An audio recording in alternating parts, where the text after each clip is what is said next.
August 15వ తేదీన Kakinada police parade మైదానంలో నిర్వహించిన స్వాతంత్ర్య దినోత్సవ వేడుకలను ఘనంగా నిర్వహించాలని ఆ మేరకు పటిష్ట ఏర్పాట్లు చేయాలని జిల్లా కలెక్టర్ షాన్ మోహన్ సగిలి అధికారులను ఆదేశించారు. వేడుకల నిర్వహణకు సంబంధించి ఏర్పాట్లపై కలెక్టరేట్ కోర్టు హాల్లో మంగళవారం జరిగిన సమీక్షా సమావేశంలో అధికారులకు పలు అంశాలపై దిశానిర్దేశనం చేశారు. అన్ని విభాగాల అధికారుల సమన్వయంతో వ్యవహరించి వేడుకలను విజయవంతం చేయాలని పిలుపునిచ్చారు. పిల్లల్లో దేశభక్తిని పెంపొందించేలా వేడుకలు నిర్వహించాలని, సాంస్కృతిక కార్యక్రమాలు చేపట్టాలని చెప్పారు.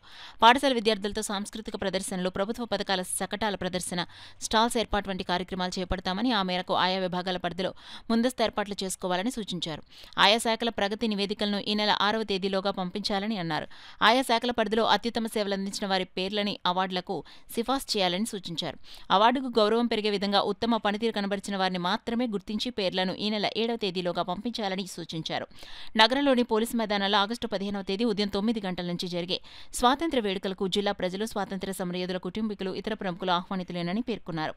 స్టేజ్ అలంకరణ, సీట్ల ఏర్పాటు, సౌండ్ సిస్టమ్ తదితర ఏర్పాట్లు చేయాలని సూచించారు. ఈ సమావేశంలో జిల్లా SP Bindu Madhav, joint collector Rahul Meena, DRO G Venkatrao, జిల్లా అధికారులు తదితరులు పాల్గొన్నారు.